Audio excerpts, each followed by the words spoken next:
예수님은 성령을 회방할 경우에는요, 용서받지 못한다. 아주 단정적으로 말씀하셨죠.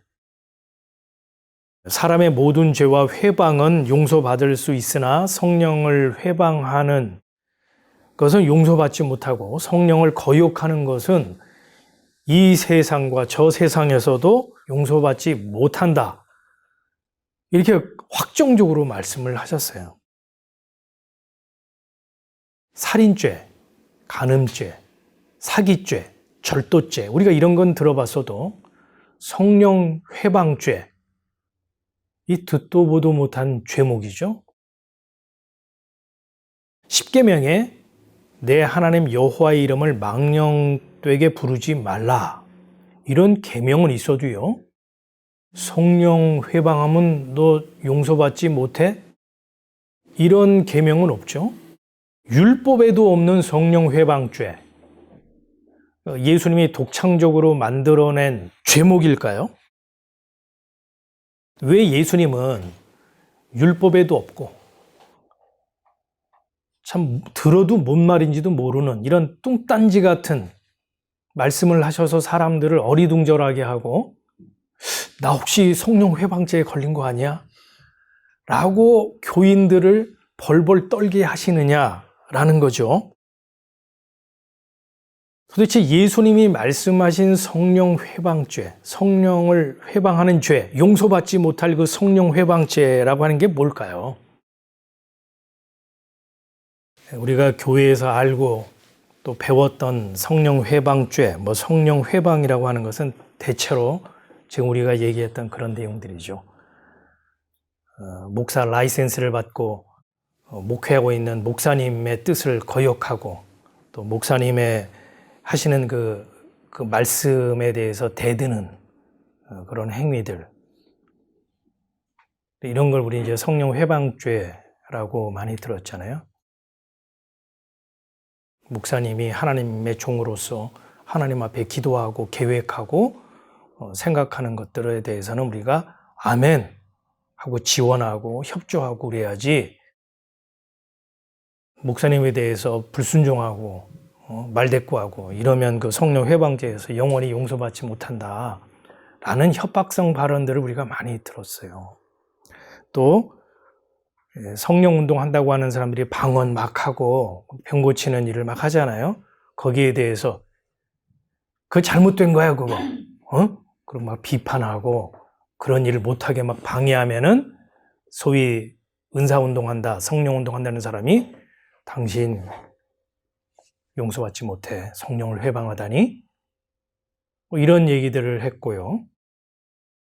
또 감동받아서 막 눈물 콧물을 흘리면서 찬송하고 막 그러는데 누가 와서 절제하세요, 정신 차리세요, 그러면 아니 이 사람 지금 성령의 감동을 받아 찬양을 부르고 있는데 성령을 소멸해? 당신 성령 회방죄야? 이제 이런 얘기들을 많이 했죠. 성령 회방. 왜 예수님은 이런 별난 얘기를 해가지고 많은 사람들을 혼돈에 빠뜨리게 하고 두려움에 떨게 하고 헷갈리게 하는 걸까? 혹시 예수님이 바리새인과 논쟁하는 과정에서 자기 말을 알아듣지 못하자 화딱지가 나서 감정을 절제하지 못하고 쏟아낸 악담이 성령 회방죄인가? 예수님께서 성령 회방이라고 하는 그 표현을 사용하신 것을 이해하려면요, 그 배경을 좀 들여다 봐야 돼요. 어떤 발단에 의해서 예수님이 성령 회방 이런 말을 사용하셨는지. 마태복음 12장 22절부터 쭉 읽어 내려가 보면 예수님께서 귀신 들려서 눈 멀고 말 못하는 벙어리를 고쳐주셨죠. 그랬더니 그 사람이요, 보기도 하고 말하기도 했어요. 이 광경을 본 무리들, 많은 사람들이 그 현상을 보고 눈 멀었던 자가 보게 되고 말 못하던 자가 말을 하니까 사람들이 그걸 보고 얼마나 놀랐겠어요. 야, 이런 기적을 행하는 예수라면 이 사람이 진짜 다윗의 자손이겠구나. 이 사람이 메시아 아닐까? 라고 막 사람들이 관심을 가지고 예수를 주목하고 있었던 거죠. 바로 그때 바리새인들이 시비를 걸고 나온 겁니다.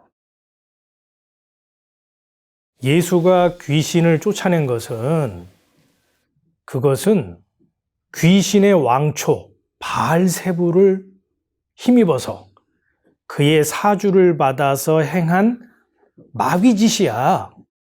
이렇게 바리새인이 예수님이 행하신 일에 대해서 딴지를 걸고 나왔죠. 그러자 예수님도 이 바리새인들의 이런 그 말에 대해서 물러서지 않고 맞대응을 하면서 이제 논쟁을 벌이는 그런 과정에서 성령 회방이라는 말씀을 하셨던 겁니다. 예수님께서 단지 마귀를 쫓아내시고 못 보던 눈을 보게 하시고 말 못하던 입을 열어 말하게 하신 그 치유 사역의 목적이 있는 게 아니에요.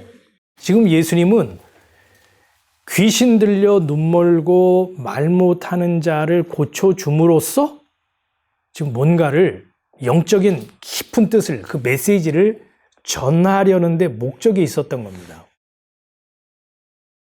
결론부터 말하자면 예수님이 보시기에 마귀의 속임에 속아서 선악과를 따먹고 하나님의 동산 에덴에서 추방된 사람의 실상이 귀신 들려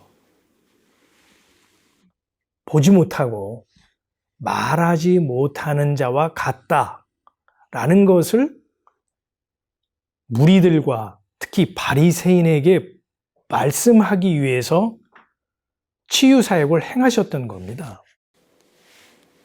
보지 못한다라고 하는 것은 육적인 눈이 없어서 보지 못한다라는 것이 아니라 육안이 있어서 보긴 보는데 영안이 멀어서 그 사람이 누군지 진짜 어떤 분인지 볼 수 없다라는 의미에서 눈먼 자이고요. 말을 못하는 것은 대부분 듣지 못하기 때문이죠. 듣는 데 문제가 있기 때문에 말을 못하는 거거든요. 그러니까 벙어리, 말 못하는 자라고 하는 것은 영적으로 말하면 영적인 귀가 없어. 그 내용을 제대로 알아듣지 못함으로 인해서 마땅히 해야 할 말을 하지 못하는 자라는 의미에서의 벙어리인 것입니다. 다시 말해서 바리새인 너희들이 나를 보면서도 나를 비방하고 조롱하고 핍박하고 죽이려 하는 너희들이 영적인 소경이요. 내가 하는 말을 알아듣지 못함으로 주는 그리스도시요 살아계신 하나님의 아들이십니다라고 말하지 못하고 고백하지 못하는 바리새인 너희가 영적 벙어리야. 너희가 내가 누군지 분명하게 볼 수 없고 내가 너희의 귀를 열어 말하게 하지 않는다면, 듣게 하지 않는다면 너희들은 영원한 지옥으로 떨어질 수밖에 없는 존재야 라는 것을 이 사건을 통해서 지금 애둘러 말씀하고 있는 것이죠. 그러니까 예수님께서 성령 회방 이렇게 말씀하신 것은 성령 회방죄라고 하는 그런 특별한 명목의 죄명이 별도로 있다라고 하는 것이 아니라 예수가 누군지 알아보고 고백하지 못한다면, 말하지 못한다면 그 사람의 구원은 영원히 물 건너 간다. 이런 취지에서 바리새인들에게 지금 말을 하고 있는 거죠. 우리가 하나님을 기쁘시게 하기 위해서 한다는 그 일들이요. 그게 귀신의 일이 될 수 있다는 것을 기억하셔야 돼요. 예수님께서 베드로에게 내가 이제 십자가 지고 죽을 거야. 나 이 세상에 죽으러 왔단다. 나는 십자가를 져야 돼. 그랬더니 베드로가 뭐라고 얘기를 했죠? 거기요, 예수님을 책망했다는 말이 나와요. 베드로가 예수님을 책망했습니다. 아니, 예수님 무슨 그런 섭한 말을 하십니까? 우리는 직장 다 내려놓고 생업 다 내려놓고 다 포기하고 아버지도 버리고 배도 버리고 예수를 쫓았는데, 아니 지금에 와서 십자가에 죽을 거라니요. 아니 죽으면 모든 게 끝장인데 우리가 다 포기하고 예수 따라온 거 지금 그러면 이거 어쩌라는 거예요 지금? 이제 와서 발 빼는 겁니까? 죽으시면 안 됩니다. 절대 그런 일이 예수님에게 일어나지 않도록 내가 예수님 보디가드 해드릴게요. 그 얼마나 의리가 있는 발언이고 예수님을 사랑하고 생각하는 말입니까? 그죠? 베드로야 고맙다. 너 같은 사람이 없어. 정말 내가 믿을 사람은 너뿐이구나. 그래야 되잖아요. 근데 예수님이 그 베드로를 향해서 뭐라 그러냐면 사탄아 물러가라. 너는 나를 넘어지게 하는 자로다 그랬다는 거예요. 예수님을 위해서 예수님을 생각해서 했던 그 말이, 그 장담이 예수님에게는요 마귀짓거리고 마귀소리라는 거예요. 그거 얼마나 황당한 얘기입니까? 그 다음에 이제 예수님이 이렇게 말씀하시죠. 너희는 나를 누구라 하느냐? 그래도 이 제자들이 뭐 예레미야라고도 하기도 하고 선지자 중에 한 사람이라고도 하기도 합니다. 제자들이 예수님의 질문에 그렇게 답변했죠. 베드로가 뭐라고 고백했죠? 주는 그리스도시요 살아계신 하나님의 아들이십니다 라고 고백을 했죠. 말을 했어요. 그랬더니 예수님의 그 다음 말씀이 더 재밌어요. 뭐라고 말씀하셨냐면 베드로야 참 복이 있구나. 그런데 그거를 알게 하신 이는 내 혈육이 아니요 하늘에 계신 내 아버지시다 이렇게 얘기를 했어요. 베드로가 예수님을 보고 영안이 열려 예수님이 정말 그리스도시요 하나님의 아들이십니다 라고 그 벙어리 같은 자가 귀가 열려 말을 하게 된 것은 베드로의 지식도 베드로의 경험도 베드로의 탁월함도 아니고 내 아버지가 너에게 알게 해 주셨으므로 네가 그 고백을 하게 되었구나 라고 예수님이 말씀하셨어요. 그와 지금 맥을 같이 하는 의미에서 예수님께서 귀신 들려 눈 멀고 말 못하는 벙어리를 고쳐주셔서 귀신이 쫓겨나고 보게 하시고 말하게 하셨다는 겁니다. 즉 예수 그리스도의 대속의 은혜가 아니면 이 세상에 있는 자들은 그와 같은 상태에 있기에 용서받아 구원 얻을 수 있는 사람은 단 한 사람도 없음을 예수님께서는 애둘러 지금 말씀하고 있는 거죠. 아울러 바리새인들을 향해서 너희들이 율법을 지킴으로 나는 의로워. 나는 아브라함의 혈통으로 후손으로 유대인으로 나의 천국은 무임승차 이미 따놓은 당상이야. 나는 성전을 떠받들고 소와 양을 바치는 이러한 정성으로 인하여 나는 하나님의 기쁨이 되는 삶을 사는 자야 라는 것이 구원의 조건과 근거가 된다 안 된다? 안 된다는 거예요. 이제 성령 회방죄로 돌아와서요. 어떤 죄든 다 용서받지만 성령 회방하면 용서받지 못해 라고 예수님이 말씀하신 것 그 자체가 특별한 성령 회방죄가 있는 것처럼 우리가 이해한다면 예수님께서 십자가에서 운명하시기 바로 전에 했던 그 선언, 다 이루었다. 그런데 성령 회방은 빼고 라는 뜻으로서 말씀을 하셨겠느냐라는 거예요. 다 이루었다라는 의미가 뭔지 말씀을 드렸죠. 율법의 요구를 완성했다. 또 사람들의 죄값을 예수 그리스도의 피값을 통해 하나도 남김없이 완전히 지불했다. 청산했다.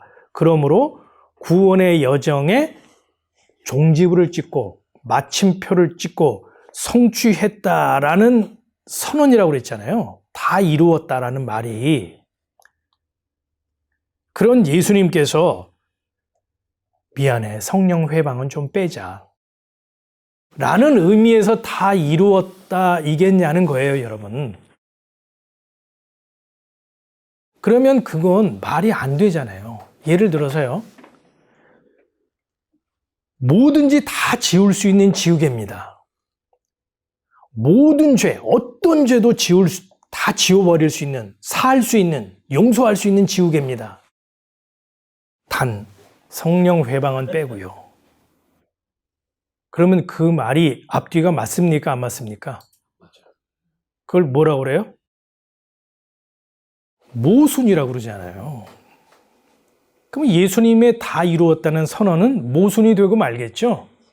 그래서 마태복음 12장 31절, 32절에서 말씀하신 성령 회방이라고 하는 것은 별도의 죄목이 있어서 이 죄에 걸리면 용서받지 못해 라는 의미로서 하신 말씀이 아니라는 것이고, 그 말씀의 진정한 의미는 예수 그리스도의 대속의 은혜로 말미암아 구원을 얻는다는 그 사실에 대한 확정이면서 그 사실에 대해서 비방하고 조롱하고 핍박하고 나에게서 어떤 구원의 근거가 있는 것처럼, 바리새인들처럼요, 그래도 내 안에 뭔가 구원을 얻을 만한, 용서받을 만한 자격과 근거가 나에게 있지 라고 하는 사람이 바로 귀신 들려 눈 멀고 벙어리 된 자로서, 그 자가 성령을 회방하는 자로서 구원에서 제외되었다, 이런 말을 하는 거죠, 예수님께서. 성령 회방이라는 것을 통해서 여러분을 벌벌 떨게 하려고 하는 것이 주된 목적이 아님을 여러분이 깨닫고요, 나에게는 구원의 근거가 없습니다. 구원이 나에게 주어진다면 그건 전적으로 대속물이신 어린 양 예수 그리스도의 십자가 대속의 은혜입니다. 그로 나에게는 자랑할 것이 없고, 자랑한다면 예수님의 죽으심을 자랑할 뿐입니다. 주님이 그리스도시요 살아계신 하나님의 아들이십니다. 이렇게 예수님을 알아보고 그 예수님에 대해서 말할 수 있는 사람이요, 악령이 쫓겨난 자로서 대속의 은혜를 입은 하나님의 나라가 임한 자라는 겁니다. 그게 예수님께서 귀신 들려 눈 멀고 말 못하는 벙어리를 고쳐주심으로 당신의 백성들에게 말씀하시고자 하는 진의인 것입니다.